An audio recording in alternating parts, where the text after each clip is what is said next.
주님은 우리를 날마다 인도하십니다. 하나님의 크신 은혜가 오늘 이 시간도 여러분들 각자 삶의 맞춤형으로 최선의 하나님의 기쁨과 은혜의 역사로 임하실 줄 믿습니다. 오늘 성경 본문의 말씀은 사도행전 18장 23절에서 19장 7절 말씀, 이제 3차 사도 바울의 전도 여행을 하는 제목으로 말씀을 드리겠습니다. 사도 바울이 제2차 전도 여행까지 했는데 성경에 3차 전도 여행하고 뭐 써진 것도 아니고 쭉 장이 바뀌는 것도 아니어서 2차, 3차 얼른 찾기가 혼돈될 수도 있습니다. 근데 원래 성경 장절이 없었다라는 사실도 기억할 필요는 있고요.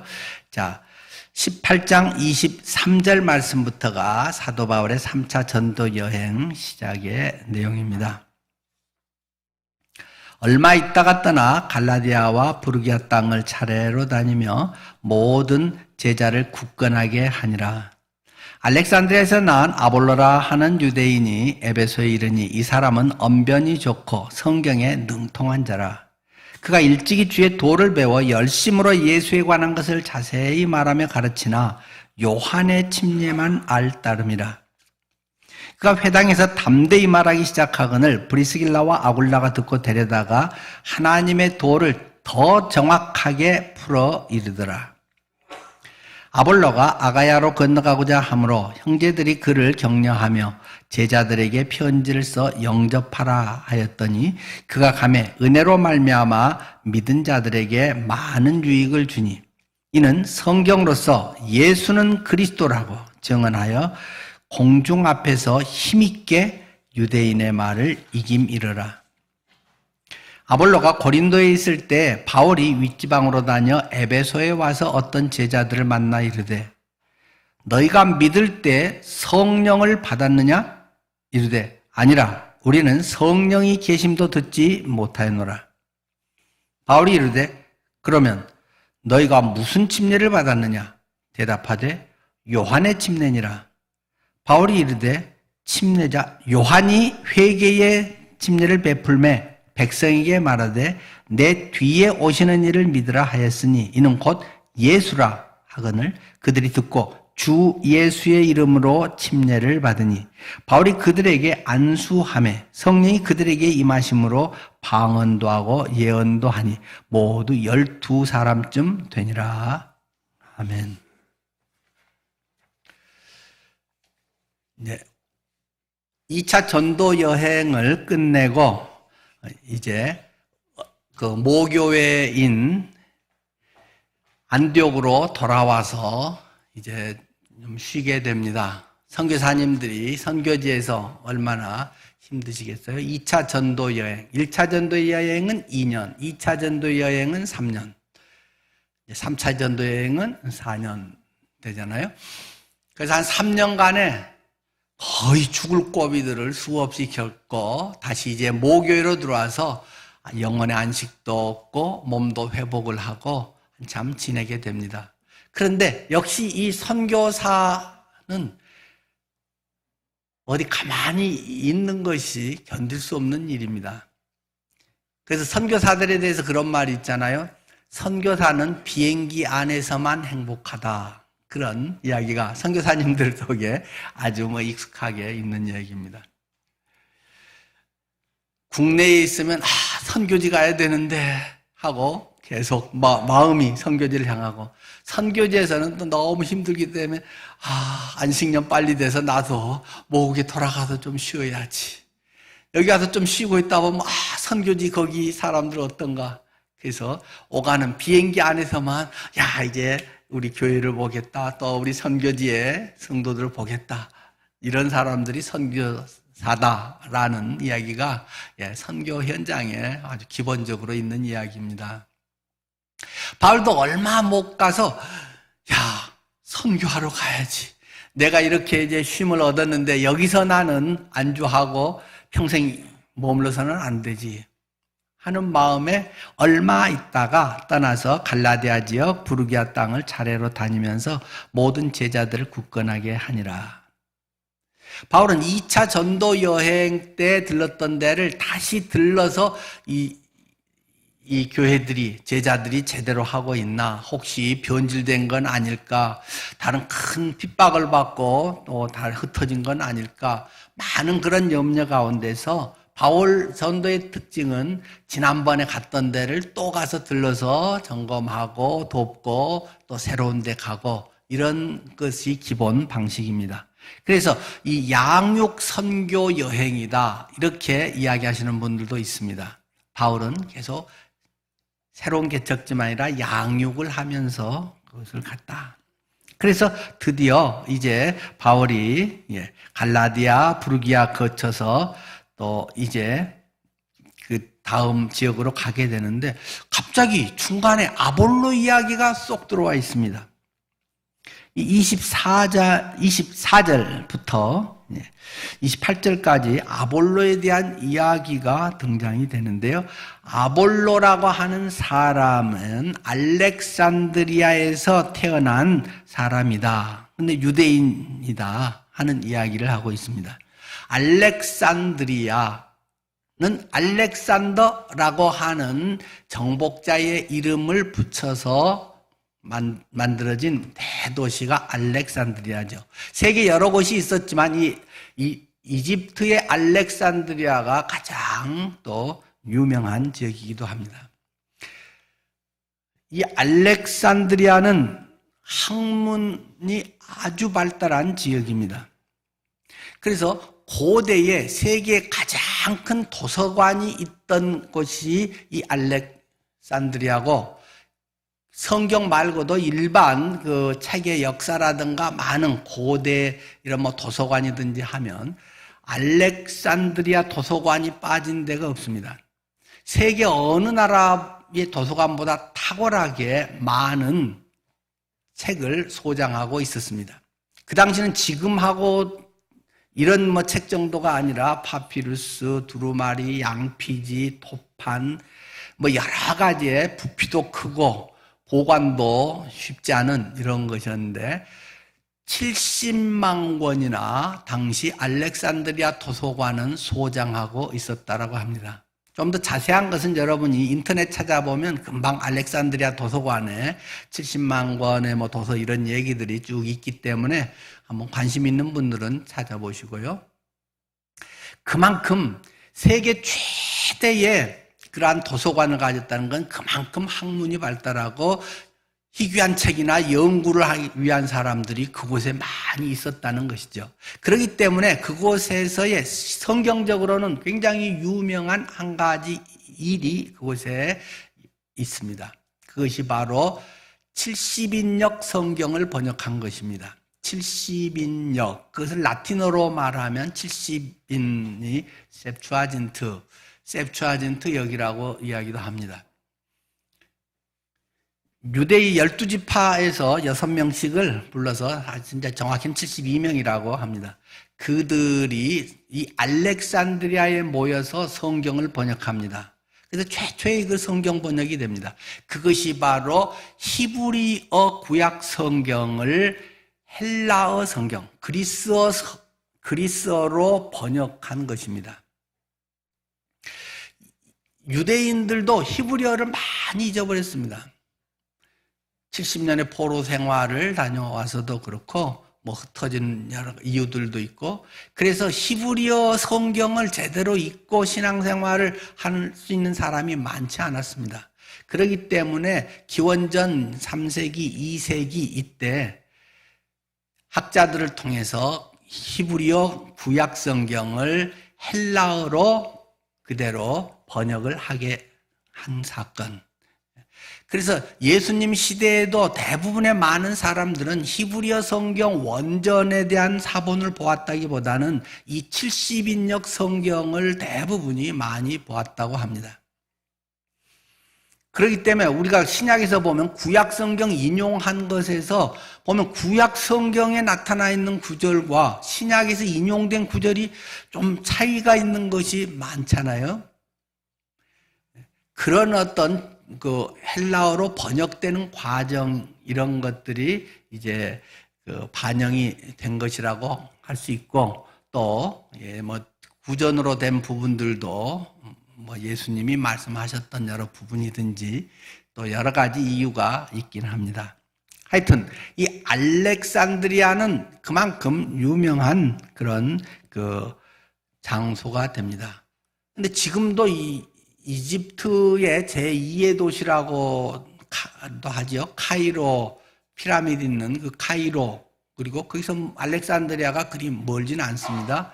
제2도시라고도 하는데 그곳에 가면 사람들이 거의 처음에 깜짝 놀랍니다. 그렇게 대단했던 도시인데 지금 공항에 딱 내리면 완전 우리나라 제일 허름한 시골 공항보다도 못합니다. 국제공항인데 완전히 이거 버스 우리나라 터미널보다도 못합니다. 행정적으로 진행하는 것도 그렇고, 이게 정말 알렉산드리아 공항인가 하고 저도 거기 가서 놀랐습니다. 그런데 어쨌든 당시 이 알렉산드리아는 세계사회에서 주목을 받는 굉장히 중요한 도시였고, 거기에 유대인 출생의 부모가 유대인인 이 아볼로라고 하는 사람이 거기에서 태어나서 쭉 살았다는 것이죠. 그래서 당연히 70인역 성경이 번역될 정도로 유명한 도시이기 때문에 어려서부터 이 신앙 교육을 철저히 받아서 70인역 성경을 아주 능통하게 잘 알았던 사람입니다. 그리고 당연히 그곳이 학문의 도시이기 때문에 헬라의 철학과 문학과 수사학 이런 것에 아주 익숙했던 사람이기도 하죠. 또 거기에서 이 말을 아주 잘했다, 언변이 참 좋았다라고 성경은 지금 24절 기록되어 있지 않습니까? 이 사람은 언변이 좋고 성경에 능통한 자라. 말을 아주 맛깔스럽게 잘하고 재밌게 스토리를 엮어가고 사람들에게 감동을 줄 수 있는 그러한 참 그 사람 말을 듣고 있으면 마음이 쏙 빠지고 시간 가는 줄 모르게 말을 잘하는 사람이라는 것입니다. 거기다가 그 사람 아주 담대했다는 것입니다.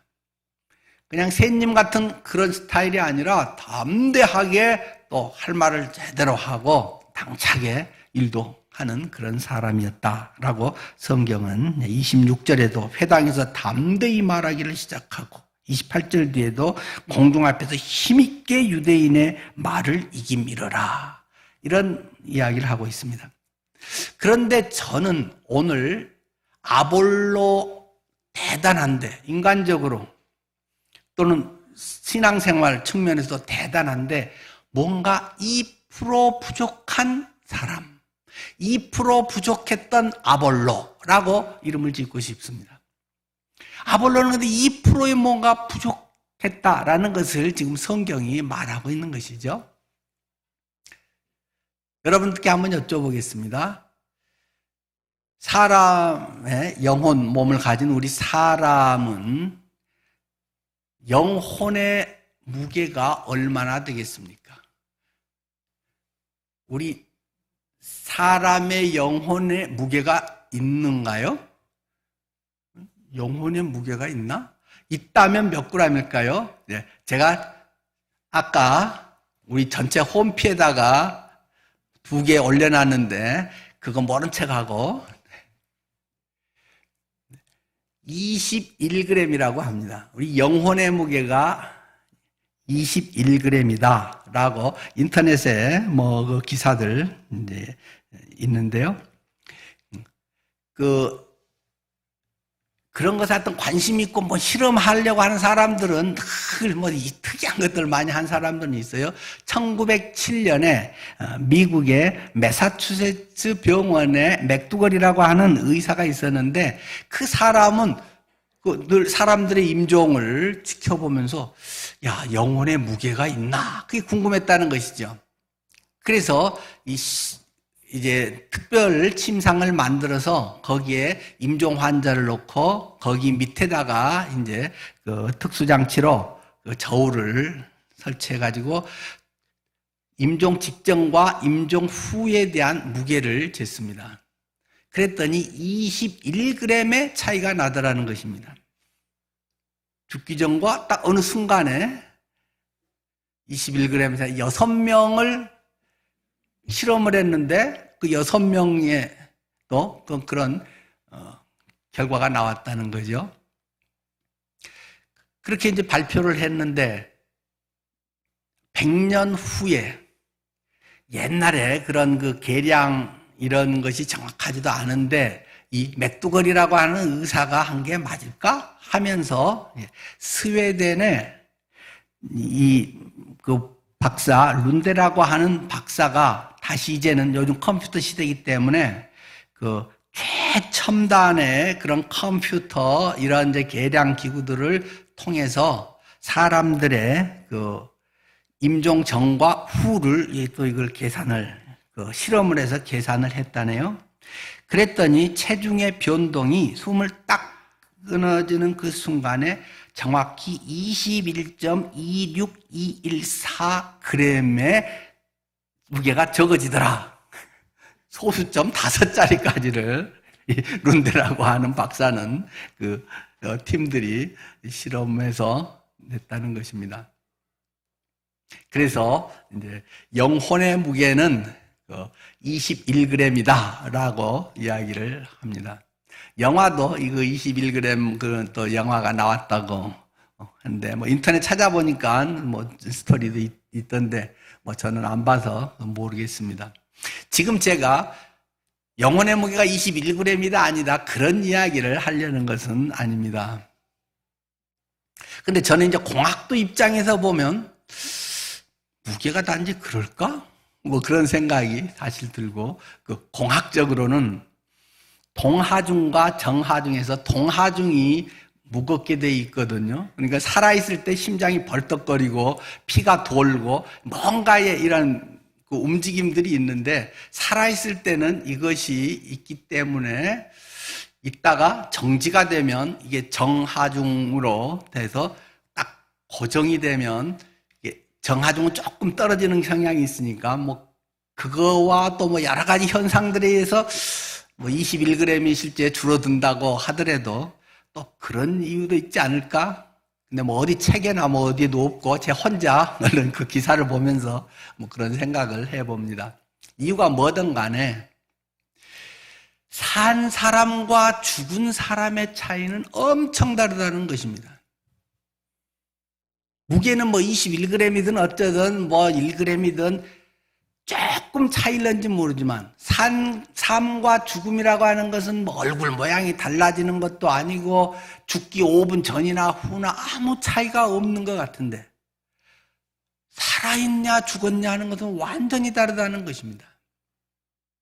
아볼로의 지금 그 여러 설교도 기가 막히게 잘하고 성경 지식도 엄청나게 좋고 학문도 아주 탁월하고 거기다가 담대하기까지 하고 그런데 뭔가 부족한 게 있는데 그게 굉장히 중요한 매우 중요한 것이라는 것을 지금 말하고 있습니다.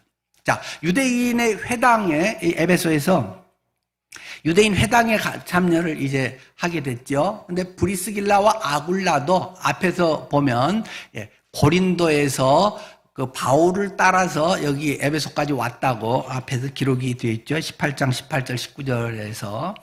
그래서 이 에베소에 와서 당연히 브리스길라 아굴라가 유태인이니까 그들도 그 회당에 갔죠. 마침 회당에 아볼로가 와서 막 설교를 하는데 설교를 기가 막히게 한다는 것입니다.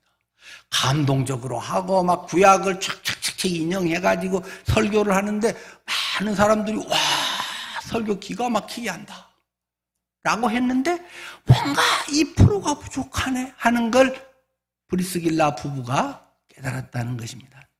그래서 이제 설교가 끝나고 뒤에서 이제 악수하잖아요. 딱 하면서 아볼로 목사님 오늘 설교가 참 은혜가 됐습니다. 아주 감동적이었습니다. 너무 고맙습니다. 근데 아볼로 목사님 저희 집에 한번 신방 와주실 수 있겠습니까? 저희 저녁 식사라도 한번 하지요.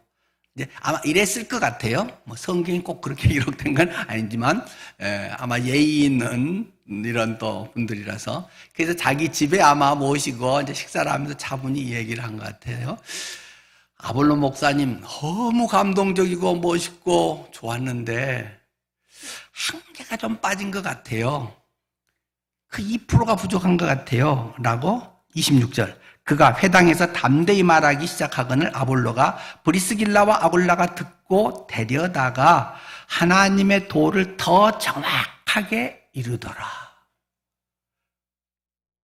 근데 그것은요, 사실 이 진짜 거기에서 그것은 이걸 말하는 거예요. 뭐 하면서랑 그 뭔가 스크린에 가려 있고 뭔가 뿌연 신앙생활을 하면서 뭔가 확실한 것 같고 잘 아는 것 같고 남에게 말도 하고 하는데 뭔가 뿌연 그런 게 있을 수 있거든요. 그래서 더 정확하게 자세하게 풀어서 평신도인 이 아굴라 부부가 신학대학원 졸업한 이 목사님 아볼로를 가르쳐줬다라는 것입니다. 이 브리스길라 부부는 어떻게 해서 그렇게 알게 됐나요?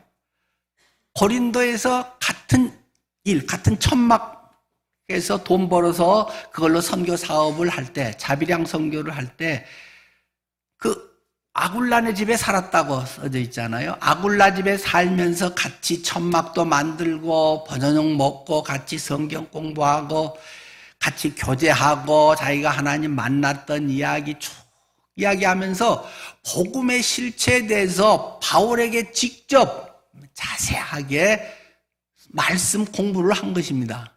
그리고 본인이 그걸 생생하게 체험을 한 거죠. 그래서 야, 이걸 깨닫게 하려고 바울 만나서 하나님의 이 진짜 복음을 알게 하려고 나를 로마에서 성공할 나를 그냥 무일푼으로 쫓아내게 해가지고 이 고린도로 오게 했구나 하면서 나 당신 따라서 갈래 하고 에베소까지 오게 되었다라는 것이 앞에 기록되어 있잖아요.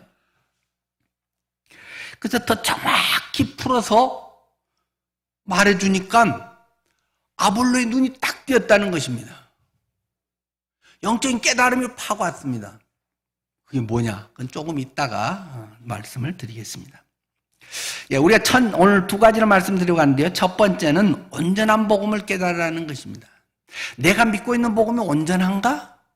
내가 진정 온전한 복음 가운데 있는가? 내가 한편 치우치고 내 입맛에 맞는 것과 내가 어려서 배웠던 어떤 그것을 전부로만 알고 그것 안에 갇혀 있는 건 아닌가? 하는 것을 우리가 점검해 봐야 한다는 것입니다. 아볼로 목사님이 아볼로 같은 대단한 능통하고 성경 달달달 외에는 그분이 아하 하고 매우 중요한 삶과 죽음의 차이만큼 2% 부족한 것 같은데 2%가 사실은 전부입니다. 21g이 혹시 맞다고 뭐 하더라도 21g 차이밖에 안 되는 80kg의 내 몸에서 21g이 혹시 빠져나가 아무것도 아닌 애가 아니라 21g이 만약에 영혼의 무게라고 한다면 그게 내 전부라는 것입니다. 여러분의 삶에 여러분이 추구하고 믿어왔고 뭔가 이루어왔던 그 많은 엄청난 것이 있는 것 같은데 거기에 그 2%의 생명력 그것이 빠지면 꽝이라는 것입니다. 이렇게 해서 이제 깨닫고 나서 완전히 아볼로도 사람이 달라지게 되죠. 근데 참 아볼로 같은 사람은 참 성품도 좋잖아요. 지덕이 겸비된 참 훌륭한 일꾼이라서 평신도한테 그것을 듣고 깨닫고 고맙습니다. 내 눈이 이제야 열렸습니다. 내가 진짜 예수 믿게 됐어요. 라고 이야기할 수 있다는 건 참 어려운 일 아닐까요? 그래서 아볼로가 이제 어떻게 돼서 그런지는 잘 모르겠습니다만 에베소에 있다가 내가 고린도에 가서 사역을 하겠소 하고 고린도로 가겠다고 하니까 에베소의 사람들이 아볼로 목사님 너무 좋았는데 너무 이제 막 목사님이 은혜 충만하고 복음을 이렇게 제대로 가르쳐 주셔서 우리가 이 감동과 기쁨을 주체할 수가 없는데 가신다뇨 하면서 너무 아쉬워요 하면서 편지를 고린도 성도들에게 써서 줬다.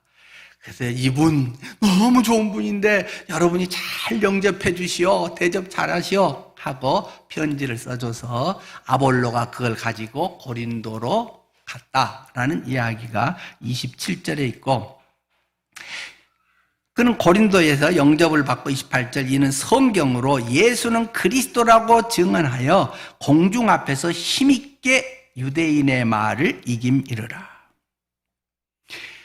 성경을 통해서 예수가 그리스도다. 지난 시간에도 말씀을 드렸지만 성경의 많은 것을 뭉치고 하면 예수가 그리스도다라는 선포입니다. 예수가 그리스도다. 돈이 그리스도라고 믿는 사람이 많습니다. 돈이 구원자다. 이 세상에서는 뭐 성공을 해야 된다. 이 세상에서는 뭐가 멋있어야 된다. 이 세상에서는 뭐 높아져야 된다. 이 세상에서는 인기가 있어야 된다. 명예가 있어야 된다. 많은 사람들이 그리스도 자기의 존재의 의미라든가 자기의 구원이라든가 자기의 죽고 사는 것의 그런 기준, 그것을 살릴 수 있는 그런 많은 것이 돈이고 건강이고 이런 것에 빠져 있는데 예수가 그리스도라는 것입니다. 이 세상이 전부가 아니고 이 세상 다음에 세상이 분명히 있고 영원한 세상이 있고 예수가 우리의 모든 죄를 완전히 해결해 주시고 우리를 그 영원한 나라에 이르게 하실 뿐만 아니라 미래에 대한 확신이 있기 때문에 지금 현재 내가 여기서 무엇을 하며 살아야 하는가, 나의 인생의 분명한 목표, 내가 앞으로 계획하는 것의 목표, 우리 자녀를 향한 우리 부모들의 목표, 그것이 예수라는 사실을 선포하고 있는 것입니다. 복음은 아주 단순합니다. 아주 짧은 것입니다. 예수가 그리스도라는 것입니다. 모르기 때문에 길게 뭔가 많은 이야기를 하고 이것도 좋고 저것도 좋고 이것 있으면 더 좋고 계속 그렇게 하다가 본질을 잃어버리는 것입니다. 여러분의 삶의 분명한 해결책은 무엇입니까? 여러분의 삶의 문제 해결 마스터키는 무엇입니까? 정말 예수이신가요? 예수님 안에 모든 것이 해결될 수 있는 능력이 있음을 여러분은 선포할 수 있습니까? 문제 속에 여러분이 닥쳤을 때 돈, 건강, 다른 것이 여러분들의 기준이 되고 그것 때문에 기분이 좋았다 나빴다 밤낮 엎치락뒤치락 한다면 다시 우리의 신앙의 뿌리를 매만져 봐야 됩니다. 예수는 그리스도다. 이 단순한 선포 속에 초대교회 성도들은 엄청난 변화를 하게 됩니다. 그들의 인생이 바뀌어버렸습니다. 너무 쉽고 너무 뻔하고 아무것도 아니고 그게 어쨌다고 모르는 사람 누가 있어. 이 죽은 복음, 껍데기 교리, 그것에 매여있는 사람은 예수가 그리스도라고 하는 사실이 별로 와닿지 않습니다.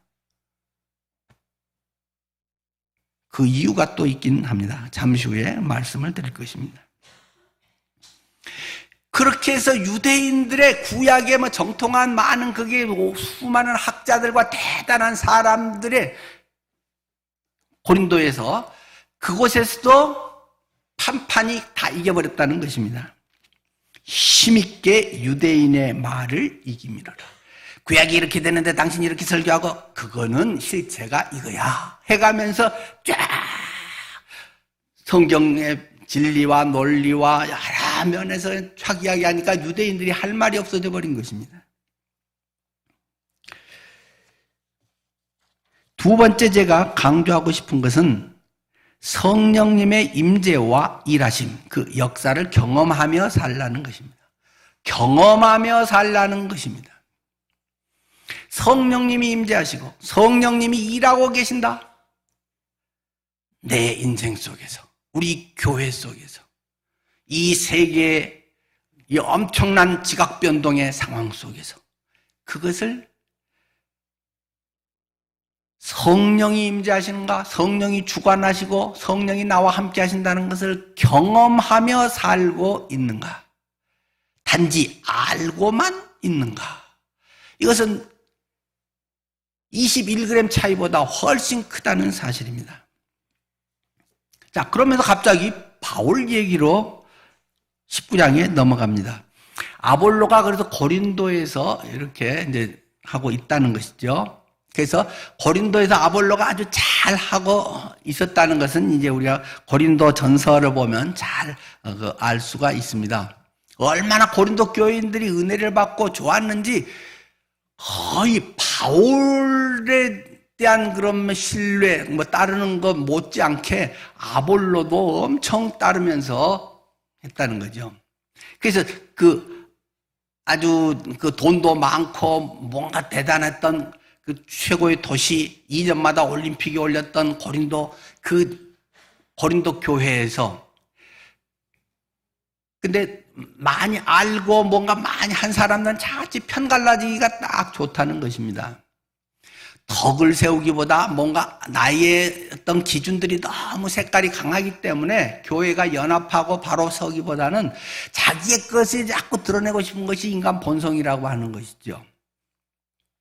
그래서 거기에는 네 파로 갈라졌다는 얘기가 나오잖아요. 어떤 파인가요? 개척교회 창립 멤버파. 그걸 바울파라고 했습니다. 근데 그 다음 후임으로 온 이 목사님이 기가 막히게 설교를 잘한다는 것입니다. 바울은 뭐 말을 별로 좀 김효민 목사같이 좀 시원찮게 했다.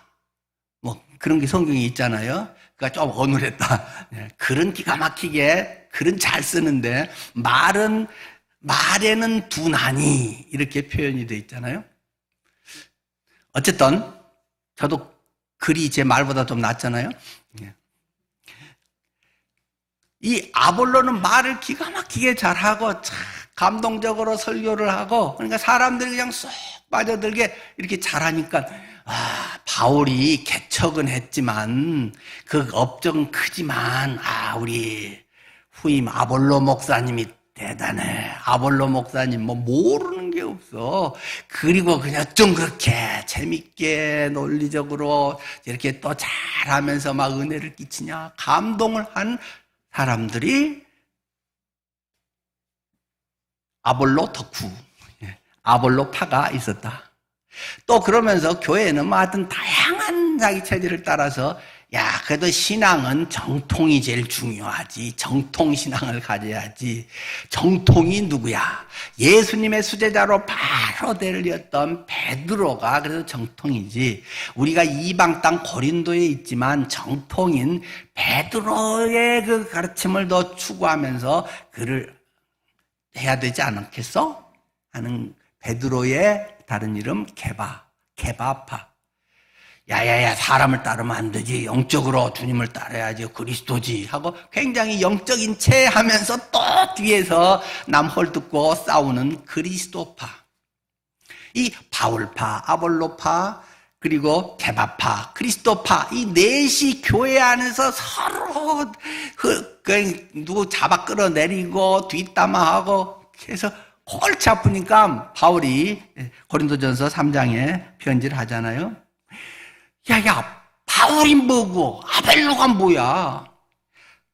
3장 6절 나는 심었고 아볼로는 물을 주었으되 오직 하나님께서 자라나게 하셨느니라. 심는 역할을 내가 하고 아볼로는 물을 주어서 잘 길렀지만 그런다고 다 되냐? 썩어버릴 수도 있지. 자라게 하는 분은 하나님이야. 바울이 뭐야? 아볼로 뭐야? 김혜연이가 뭐야? 누가 뭐야? 그를 통해서 일하시는 하나님이시지. 라는 것을 바울이 이야기를 한 것이 고린도전서 3장 내용 있죠. 그래서 이렇게 아볼로가 고린도에서 잘 하고 있는데 베드로가 지금 에베소에 왔다는 것입니다.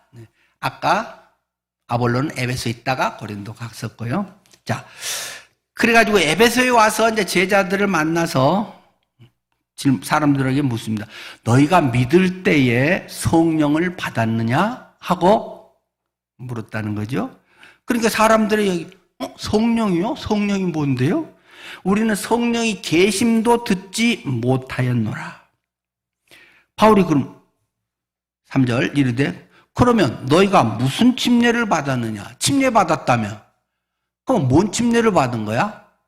나는 요한의 침례를 받았습니다 하고 침례자 요한, 예수님 6개월 형이었던, 사촌형이었던 그 침례자 요한의 침례를 받았습니다.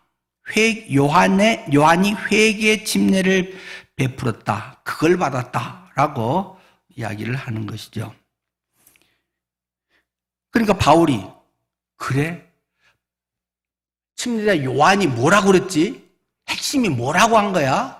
내 이 침례, 회개 침례를 받고 회개하라!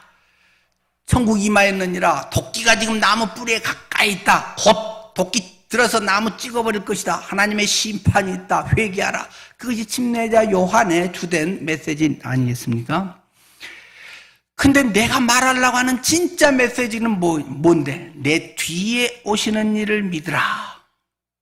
보라, 세상 죄를 지고 가는 하나님의 어린 양이로다 하고 예수를 가리키는, 광야에서 나는 외치는 자의 소리야.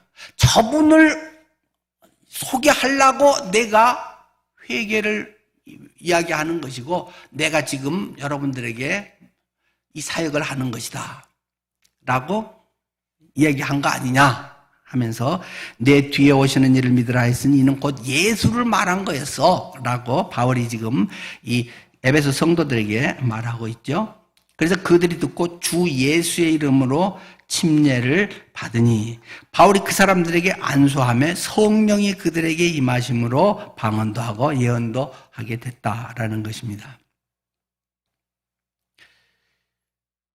앞에서 아볼로의 2% 부족한 거 데려다가 말한 게 뭐겠습니까? 궁극적으로 성령입니다. 성령입니다.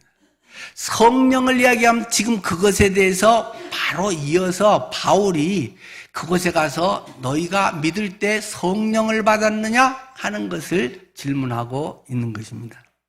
아까 우리 이병건 집사님이 기도할 때 미리 오늘 본문을 아마 읽고 오셔서 거기에 맞춰서 기도를 하셨는지, 오늘 제가 할 말이 그 기도 속에 쏙쏙쏙 다 들어가 있대요.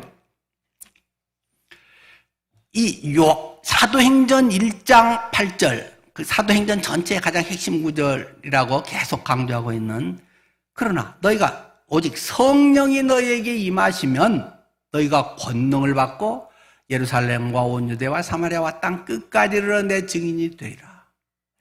성령이 너희에게 임하시면 권능을 받아서 그렇게 되어진다라고 말하는 것이 여러 예화, 사례, 간증을 쭉 기록해 놓은 것이 사도행전이란 말입니다. 아볼로는 성경을 기가 막히게 알고 있습니다. 거기에 대해서 설명도 잘 할 수 있습니다. 그런데 정작 뭔가가 조금 희미하게, 뭔가 애매하게 하는 것이 복음의, 예수 그리스도의 십자가 뿐만 아니라 그리스도의 부활의 생명, 그것을 우리에게 확증하게 하고 그것이 내 것이 되게 하는 것이 성령이라는 말입니다. 성령의 조명하심, 성령이 불을 반짝 해주니까 여기가 이러네 저러네라고 확실하게 분별하게 됐다는 말입니다. 성령이 내 안에 들어오니까, 성령, 하나님의 영, 예수의 영이 내 안에 들어오니까 주의 영이, 내 인간의 영과 하나님의 영이 하나가 돼서 맞부딪혀서 거기에 하나님의 영의 역사가 일어난다는 것입니다. 성령이 내게 임했는가? 이것은 신앙생활에 매우 중요한 질문입니다. 여러분에게 묻습니다. 여러분은 여러분의 성령이 임하셨습니까? 성령의 충만함이 여러분에게 있습니까? 성령에 대해서 아십니까? 이런 거 말고 수없이 들어서 그거 모르는 사람이 누가 있겠습니까? 성령을 경험하셨습니까? 여러분의 영혼 속에, 여러분의 삶 속에 예수를 믿고 그분을 영접함으로 말미암아 오늘날은, 이 시대는 좀 시간적 차이가 있는 부분이 있고 그 부분은 좀 길기 때문에 설명을 지금은 못하겠습니다만, 오늘날은 예수를 영접하는 그 순간에 성령이 내 안에 있는데, 사실 그것을 믿게 되는 것도 성령에 의해서 믿어지는 것입니다. 그런데 단지 성령이 믿어지게 됐다 하고 끝입니다. 많은 사람들의 경우가 성령이 내 속에 있단다 라고 하지만 있어서 어떻게 하는지 거의 경험이 되지 않습니다. 우리가 구원받았다고 하는 것은 무엇입니까? 여러 가지 변화가 있지만 한 4가지만 말한다면 신분의 변화가 있습니다. 마귀의 자녀에서 하나님 자녀로 신분이 바뀌어버렸다는 것입니다. 위치의 변화가 있습니다. 전에는 종이었는데, 과와 같았는데 하나님의 아들이 됐다는 것입니다. 본질적인 변화가 있습니다. 본질적으로 하나님 앞에 진노의 자녀였는데 우리가 의의 자녀가 되어버렸다는 것입니다. 법적인 위치에서 전혀는 멸망되고 파산되고 이런 우리가 상속자가 되어버렸다는 것입니다. 우리가 되게 알고 있다는 거. 그래서 어떻다는 것입니까? 그래서 여러분의 생활이, 삶이 달라졌습니까? 여러분의 생활이, 삶이 변화가 일어나고 있습니까? 그렇지 않다면 성령이 여러분에게 임하셔서 뭘 어쨌다는 것입니까? 나 영생 믿어. 예수 믿었으니까 죽으면 지옥은 안 가. 천국 간대. 그게 전부란 말입니까? 결코 성경은 우리에게 그렇게 말하고 있지 않는다는 사실입니다. 성령의 역사가 임재함으로 말미암아 물론 많은 것들이 있지만 특별히 성령이 너희에게 임하시면 너희가 권능을 받고 하나님의 능력이 우리에게 임하고 체험된다는 것입니다. 여러분은 오늘 예배 가운데 성령의 임재하심이 있음을 믿습니까? 경험합니까? 지금 여러분의 예배가 성령의 임재 가운데서 체험되고 있습니까? 맨날 하는 똑같은 스타일에 오늘 뭐 해서 오늘은 왜 또 기냐? 왜 또 저런 말을 하냐? 혹시 그러고 있는 건 아닐까요? 성령의 임재가 있나요? 어느 순간에 그냥 요즘 남친도 있고 남사친도 있고 요즘 희한한 용어가 많이 있대요. 교회 안에서도 이렇게 그 전에 누구 형제 누구 자매 괜찮은 것 같던데 한번 사귀어 보면 어떠니? 요즘은 아예 그런 얘기도 안 합니다만 그러면 목사님 걔예요?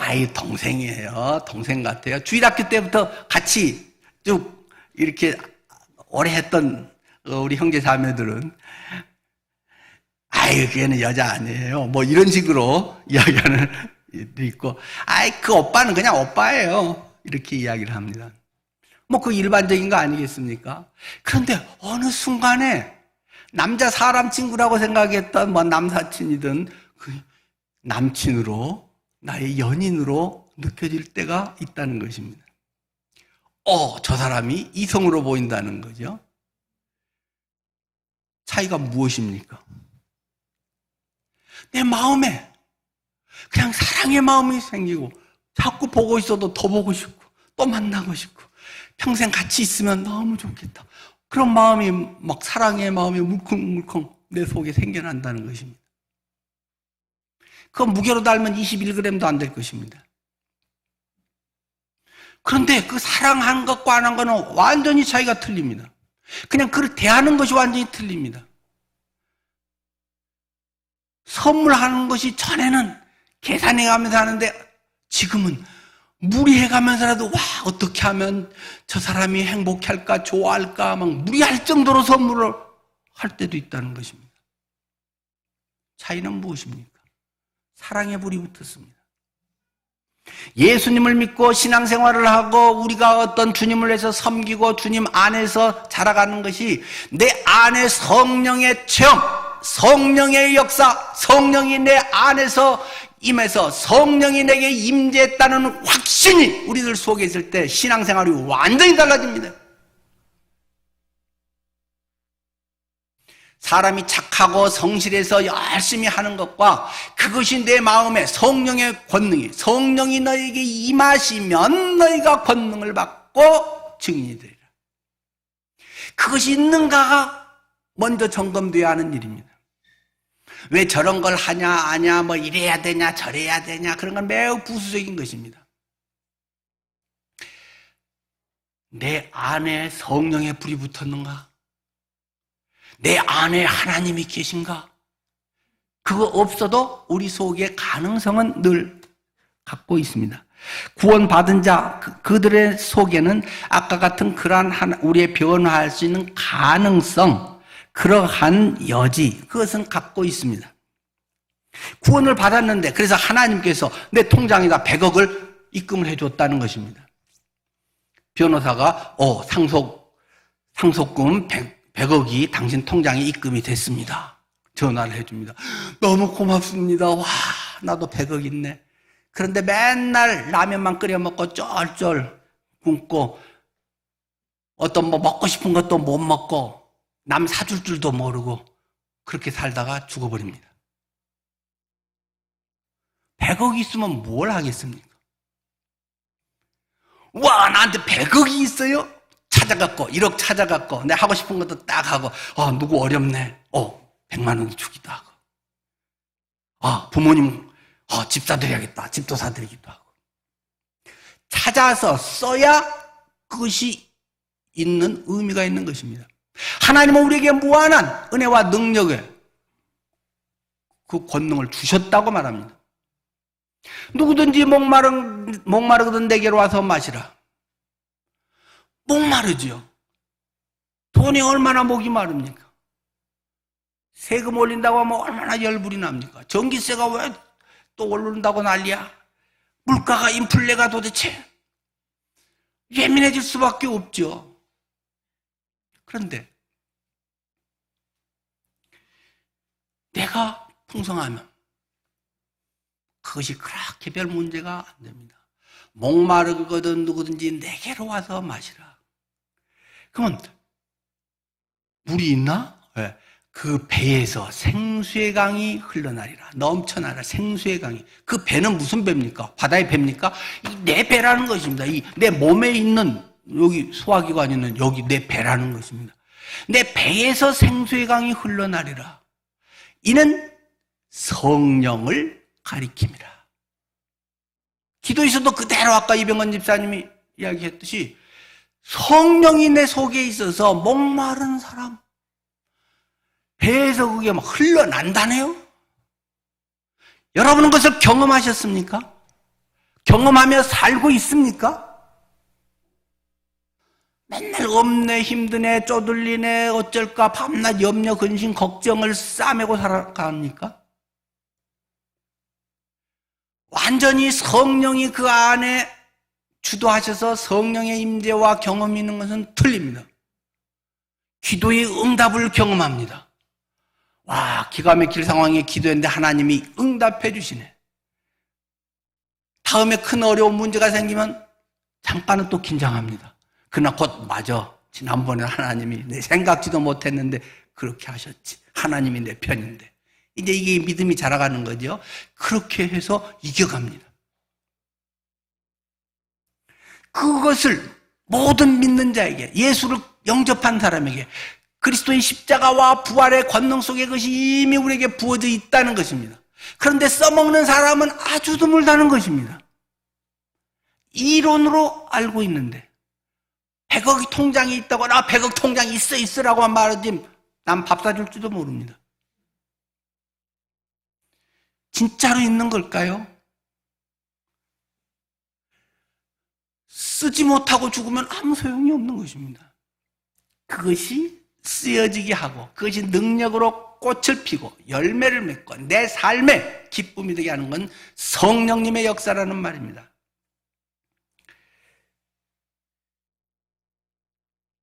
우리가 새 차를 바꿨다 또는 집을 샀다. 얼마나 좋습니까?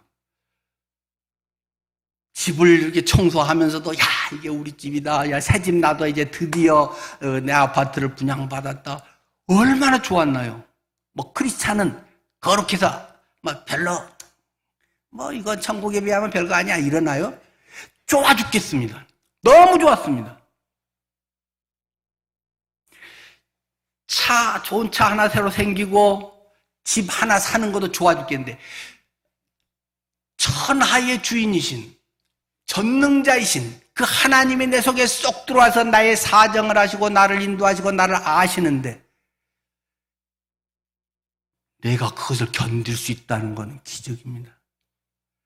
그런 기쁨과 감격과 능력에 대한 환희가 없는 것은 진작에 고민해 봐야 됩니다. 값을 잘 모르기 때문에 뭐 한 100만 원이나 누가 뭐 준 거 받은 정도밖에. 아, 예수 믿어서 좋아요. 아, 예수 믿으면 마음이 편해졌대요. 죄 용서해 주셨대요. 내 34평 아파트 산 것보다도 예수 영접한 게 기쁨이 없나?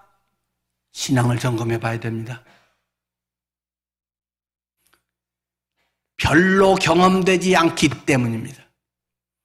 지식의 신앙으로 머물기 때문입니다. 아니면 언젠가 처음에는 와 첫사랑을 와 했는데 그 다음에는 별로 재미없는 그냥 그런 삶이 이어지고 있는 것입니다.